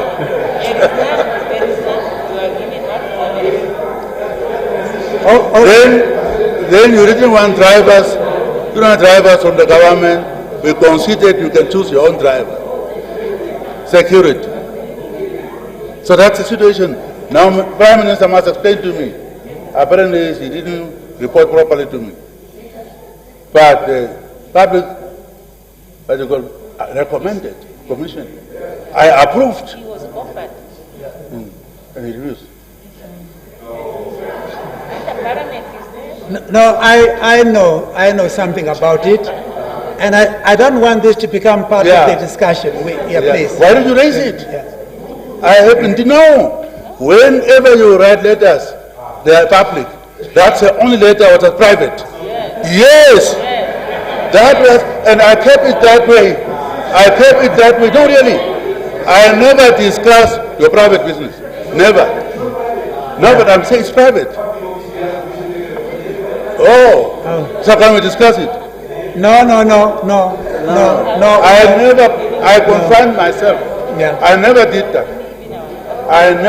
No, let's leave it at that. So anyway, Prime Minister must explain. Yeah. No, we... Now, for business itself, we know that definitely the whole country, not only the public servants. Maybe one thing we have to discuss also is size of the public service. That has been condemned by everybody. But we are keeping it because if you lay them off, you are adding to the unemployment pool. But we may also discuss maybe cut half. You have money to pay those who are remaining better salaries. But it's because of that. There is no money. So they have a way to negotiate. They negotiated this agreement, and therefore they followed the rules. They voted to strike. That's what I heard about those who are recognized. That's their right. That's their right. Striking is not a crime. We have been doing it. But when you withhold your labor, others withhold the money too. So people must know that if you strike, you're not going to get your salaries afterward. But we are not intentionally trying to punish anybody. We're just talking about difficulties countries going through. Period. So, also for other businesses, you heard me talking about we set up business rescue group to look at the more. When they first came, they didn't look at the small and medium. I sent them back and said, go and look at all business people to see how we can rescue all of them, not only big ones. That's how we are, and I'm going to get a report, final report, on the 14th of this month from Mr. Yeah. So, colleagues, honorable members, as I was trying to say, we are Namibians. We are all in this boat together. It's a very difficult situation. And nobody would like to punish our citizens by withholding money. For what? For what reason? I was not a civil servant, but I was working in the international organization. I paid. And I would ask for my benefits, you know. So why would I like to deny anybody while I am your taxpayers' money that has been paid is there? Why couldn't I use it? We have difficult situations, but we are getting green what you call us. Maybe very soon we may come out of this and give them something. But let's not politicize this issue. It's our people. We know we have been giving money. They negotiate with the Prime Minister's office. Maybe you can ask her properly in the Parliament to explain. They are negotiating. There is a process they are using. And it's only because after the government said we cannot afford, but they were giving some little things about the housing allowance to help a little bit. No increment, but there were benefits that have been given to them to help them. She can explain one day. Property. Property that I want to build a house for me at my farm. First, the problem, grown-ups, people should a little bit listen to some stories and just say to her, doesn't make sense. Some things don't that make sense. I am building, I have my own house, I have been having that little house I have. Why would I go? I know administration. I'm an administrator, basically. I wouldn't go and say, government money build my house for me. No, I wouldn't do that, really. Just we know each other. I wouldn't do that. They are building what you call for the workers. Like security people have their places there. Those who are working. That's why they maybe saw something outside my own house. They thought I'm building that. That's for security people who are there. And they have a right to protect me, apparently. That's what I'm done. They are there. So that's what happened. So that I am disappointed by that. Somebody is saying, I'm an administrator. I will never go and government money to build. It will be known. We're not going to know about it that I'm so stupid. No. So really, I thank you that you are getting the point. Property that is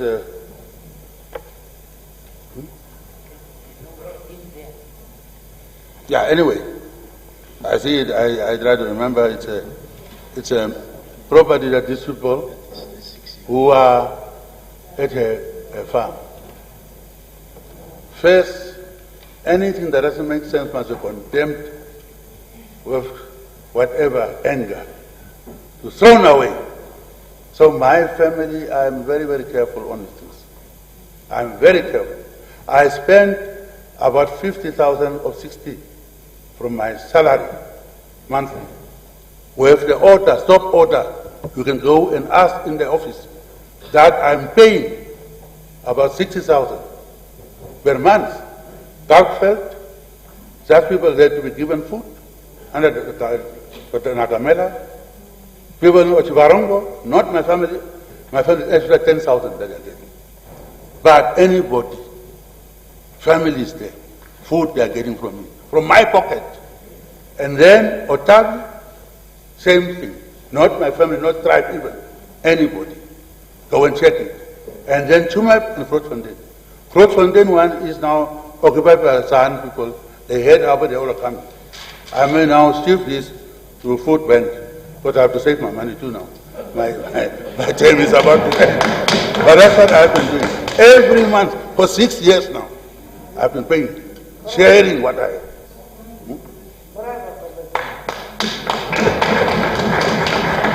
So I wouldn't have my family member. I don't know anything about it. It's the first time I'm hearing it. So take it again as we know each other. I don't know about that. But by the way, I have many families. Huh? I have seen people who become game cops. Many of them, I don't know. Even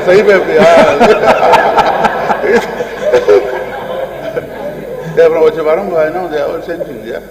So I have seen many Hages and game cops, so that's one of them. Yeah. Then Namibia House. Oh, I'm glad you raised this issue like that in a parliament like this. Because I thought it's a very, to me, low level thing. This show, when I met him, was an outcast.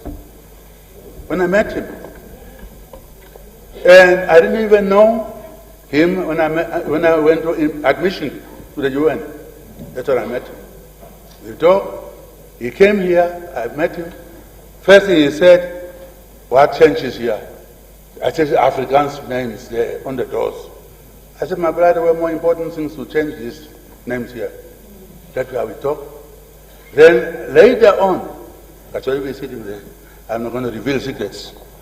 I tried to bring him to the office. And I made the submission to the cabinet that I want this show to come, blah, blah, blah. Some people who knew him from New York could mention the name and said, "This show, we suspect him." I felt so bad, I withdraw that thing. That was not proposed. He's targeting, I am the only one who was always stretching my hands out to him. He knows it. I get secret letters from him, messages. Huh? No, really.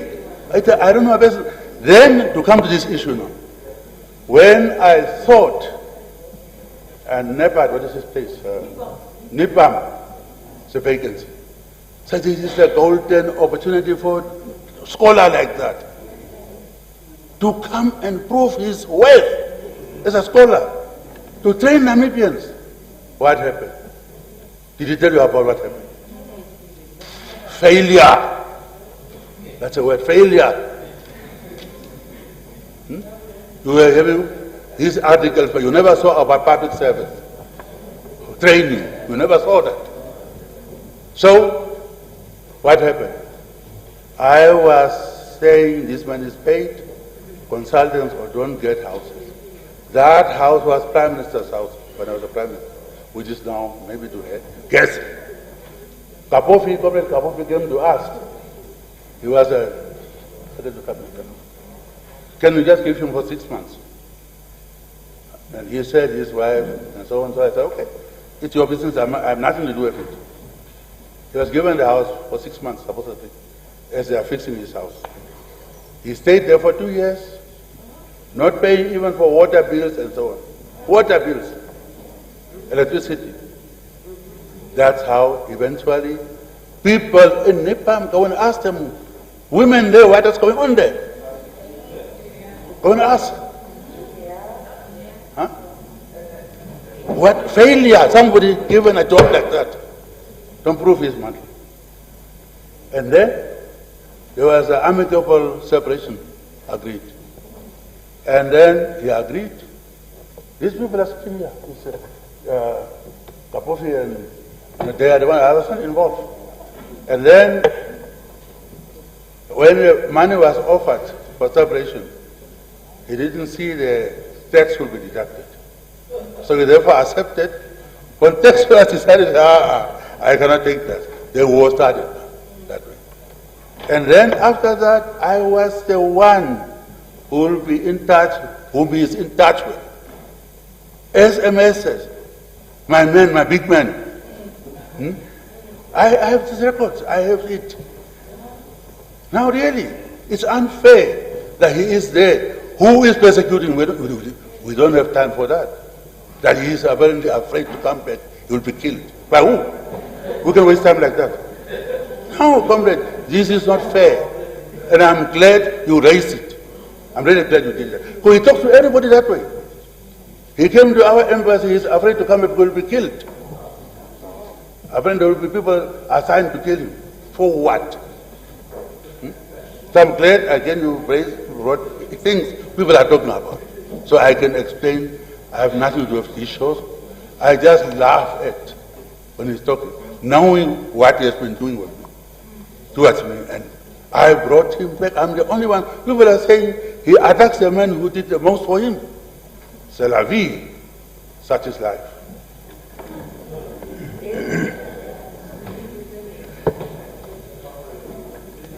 Then I was at the Prime Minister, I already answered that. My family, please, maybe ask the Prime Minister. I don't have family that I can talk like that. I take care of them. It is, I'm not close, but I take care of them. Those are my family members, as I already told you.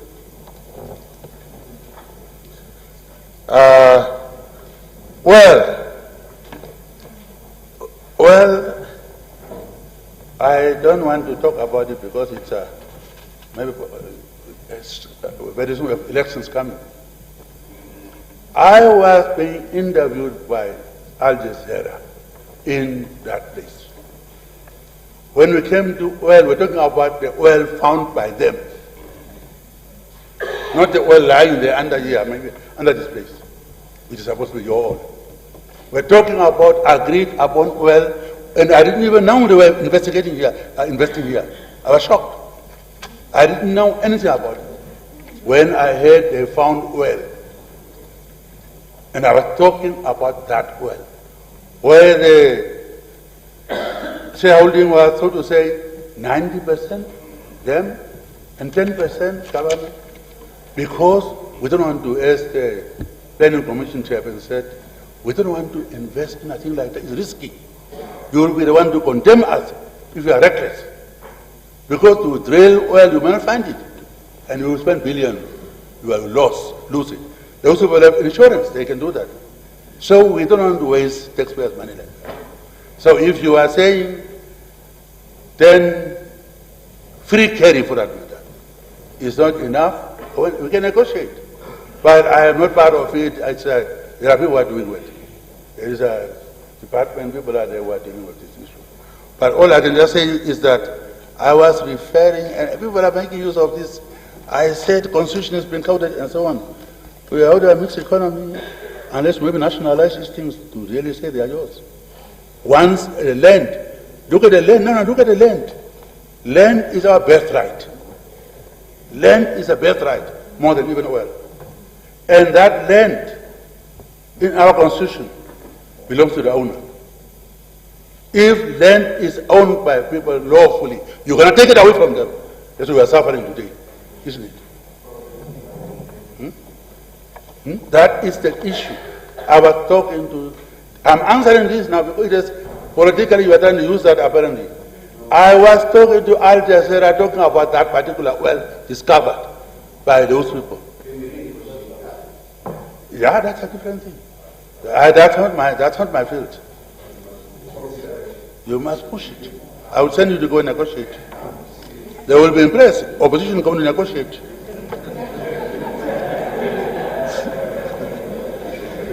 And then genocide.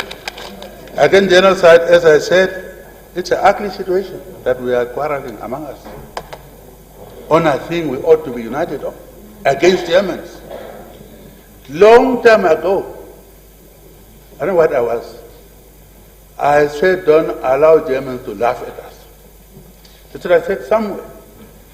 And they may be doing that today, laughing at us. As I said, I chose one of the Namibians I have respected for many years. When he was even president of Swan, we were always friends. True Namibian.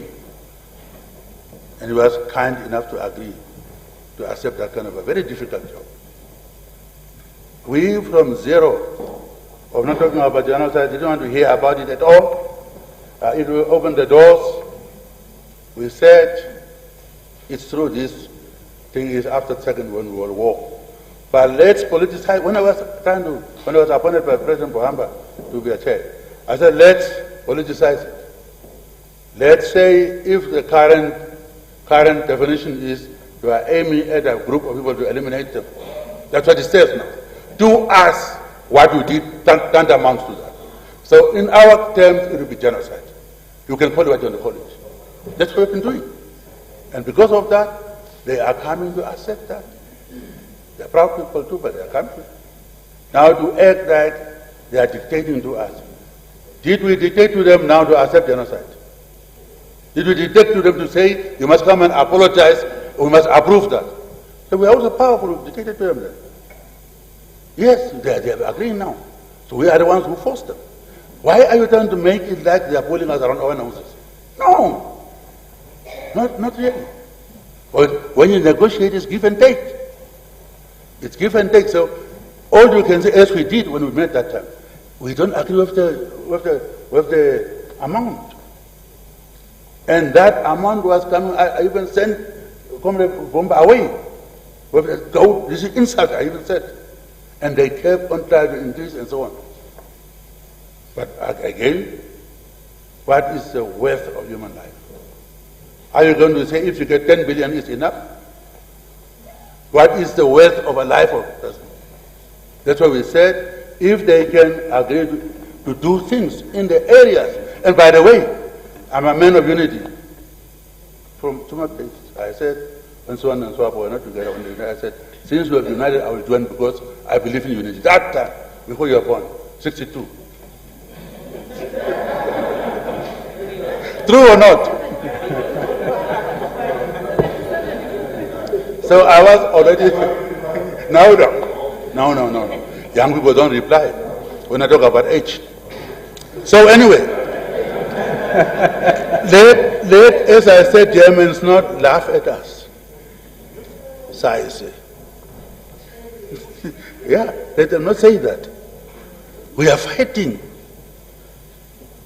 This government didn't do anything like against rebels in Namas.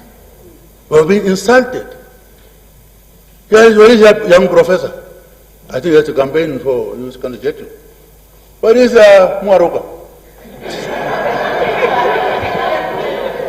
Muaruka, I was watching you, my brother. I don't know you very well. But you say Swapo, sell out, puppets. I nearly cried. I will get you one day, I will invite you and talk to you. I don't know you very well. I'm sorry to say that, but honestly, I watch you guys from my office. Calling Swapo puppet, sell out. Why do we do that? Because of Germans. Okay. All I'm saying is, let's not be divided on this issue. We are divided now. We are angry with one another. Why? So that's where we end. Let's take it from there now. Where are we? Comrade Kapovi brought the issue here. We debated it. Realized there was not sick. It was not something that was signaled, signed.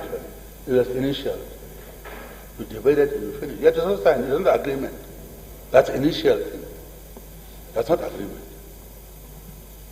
Initial, yes, we are going forward. Now, we reach that point. Advise us. We are told daily, don't get involved, government. Let people who are affected negotiate with German government. You think I like it to be insulted like that? I'm an elected leader by you. Yes, that's democracy. Even if you didn't vote for me, if I got majority, you are. And I represent them for everybody. Everybody. So genocide, when I'm participating, I start to question in the past, why don't Namibians were killed? Namibians were killed, we can say so that we can all be there. Until somebody pointed out, the extermination order only named Hereros and Namas. Therefore, I instructed my senior Kabirwe, that's what we are going to negotiate on. I would have liked us to Namibians were killed. Among them, most what you call Hereros and Namas. That unity. This is dividing us. Dividing us. The way I see it is dividing us, to tell the truth. So let's address this issue. As senior people, as leaders here, you in parliament, you are leaders. I'm outside here. But let's address it. This thing can cause trouble, my brothers. So if raise it is good. Let's talk about it. Let's talk about the way forward. But the way forward is, and I agree with you, this is serious. But Germans are laughing at us by now. The way I think, size coffee, size FF.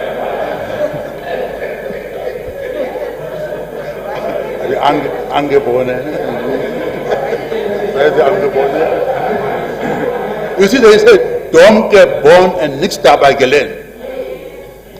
Germans, maybe they have seen that. You know what the meaning of that? Oh, you know what? German, little bit. Little bit. Yeah. Ganz eine gutes Deutsch. Okay. FF.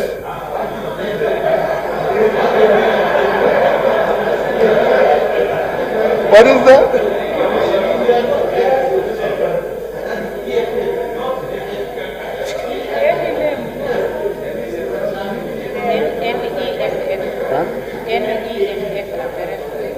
NEFF.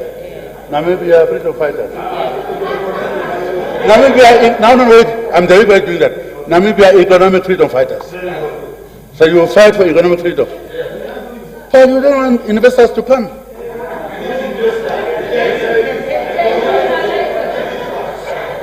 Why are you against foreigners? Revolutionaries. You are revolutionary. Look, we are all reactionaries. Look at you. Revolutionaries cannot be a tribalist, no regionalist, and racist. But you are so against foreigners. Even Chinese are communists. You are against communists. Well, anyway, coming to the serious thing, Expo. I don't know how Namibians understand things, some Namibians. This is a World Expo. Namibia was not the only country participating. Huh? Everybody was there. Why do you get down so low? What is a dinner? I can afford a dinner. What is a dinner really? Let's go, little bit. Huh? Dinner. Who can be, maybe during the colonial time we were here, we could be right maybe for dinner or not us.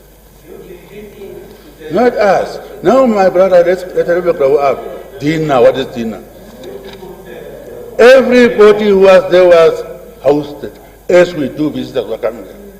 It was not us who offered that lunch, not dinner. Just a lunch, everybody. And I was not the only president there, all Africans were there. Huh? So really let's help go up. Because dinner, therefore we sold up. Because of dinner, it's a lunch, but it was a lunch. They changed it to lunch, not dinner. But I can assure you, my brother, we went there. Investment is a deferred gratification. Investment is a deferred gratification. You know, racism in America. There was a lady, I was a Black Power movement. There was a lady who wrote a book. It's funny story, I'm telling you now. And she says, black people can never invest because they only think as far as their noses. Flat nose or a hair. Let's not behave like that. Let's not behave. That was the insult. We dealt with it. But let's not behave like that. That once people are trying to invest, deferred gratification, we move on an investment thing. We got people who, like 300,000 people pass through Namibian stands. 300,000. Obviously, I cannot tell you what investment we brought. But people come and say, oh, we are coming to Namibia, oh, we got it. That's how it is done. You don't get it immediately. So as for the airline, I sold out on airline. I sold out. Firstly, I don't know whether you were around when we were buying that airline or set up airline. President Nyoma and I set up the concept of Namibia Airline. I was a prominent person. When they were trying to sell it that time, I was there. We refused President Nyoma. And ever since that day, that airline that we, because of flag, proud, when I was coming to Germany to see that flag, I was so proud. Because of the pride comes before destruction, something. We said we're not going to do that airline is our national airline. Ever since that time, you have to bail it out. Bail it out, 3 billion. You're going to make the profit. No profit. Bail it out ever since then.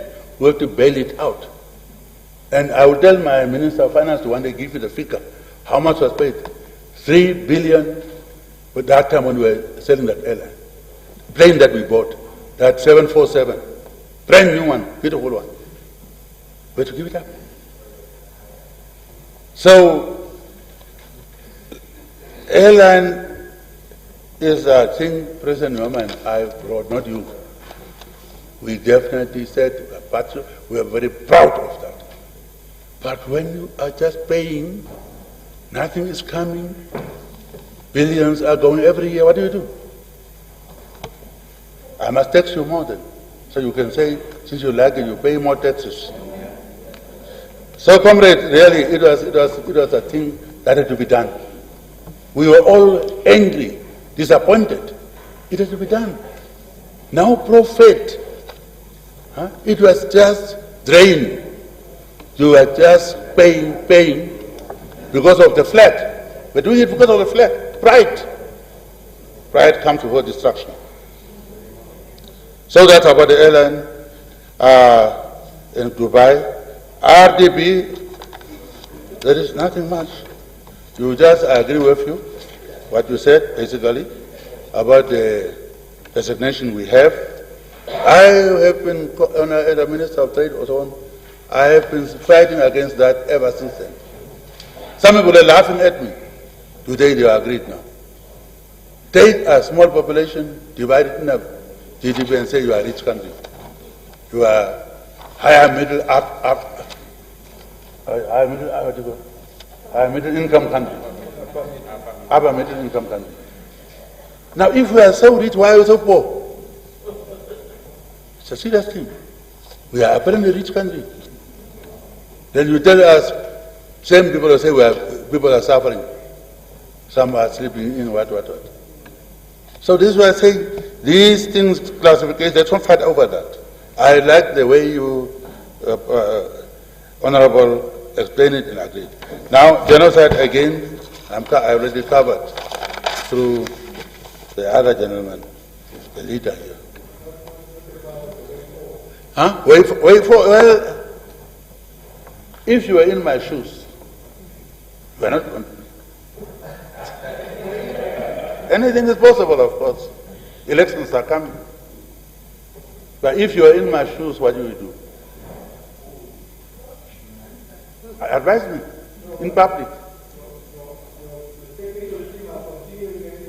Oh, now that one, I don't know about it. I will ask them. What is happening, I was told, is that Germans, new government, apparently has their own technical team, and they wanted to come and talk about this first. It has never reported to me up to now, I didn't get it. That's a rumor I get, maybe that's what you heard.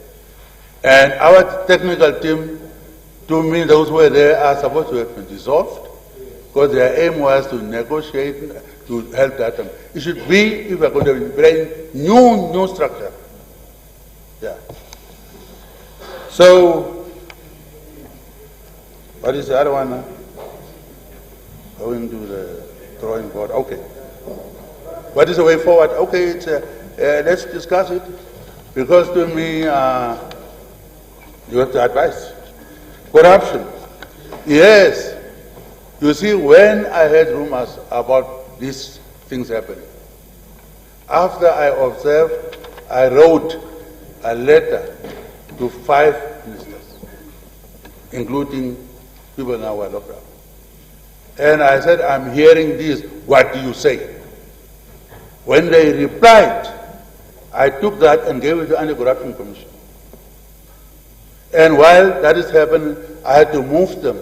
But I didn't find them guilty. I'm not a judge.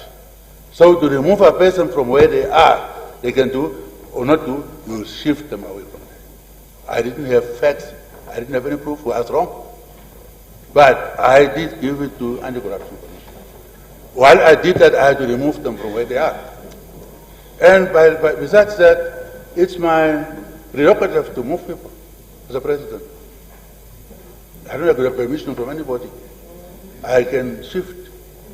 But I did it for a purpose. And I am the one who did write letters to them, ask them, I'm hearing this, what do you say? They replied, then I took that, I'm not the judge, I gave it to Anti-Corruption Commission.